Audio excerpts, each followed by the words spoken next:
At the moment, we do know that the wave has impacted a number of villages on the coast, and as a result, a lot of people have moved inland and are still hesitant to move back down to the coast to assess the true damage. And do we know at this point if those casualties were related to the earthquake or to the tsunami? At the moment, I don't have that information. The information's come in via HF radio, which is the primary means of communication with the outer islands.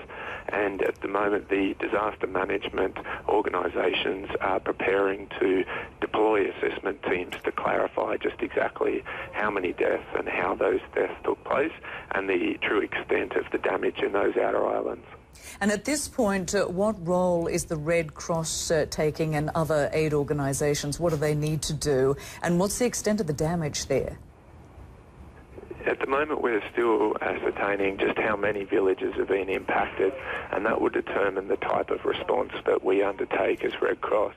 We do expect to be deploying an initial shelter support, which involves giving people a place to shelter in the short term while their houses are either rebuilt or reconstructed altogether. And often clean drinking water is a primary issue here in the Solomon Islands.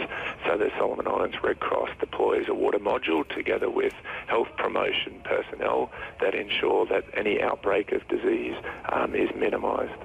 And what sort of support will be given to those people who've been displaced? A number of them would be without homes at this point. So what sort of help will they get from the government and from aid groups? There's definitely discussions happening right now with the National Disaster Management Office and partners in the Solomon Islands, such as the Red Cross, as to what needs people have at this point in time. The Solomon Islands is quite resilient in terms of the communities rallying around each other to support each other.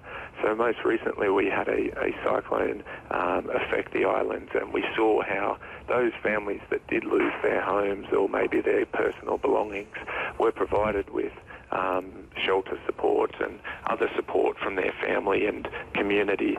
So in the interim, we expect for that to take place for this earthquake, and then for the government to do a proper assessment as to what the long-term needs will be.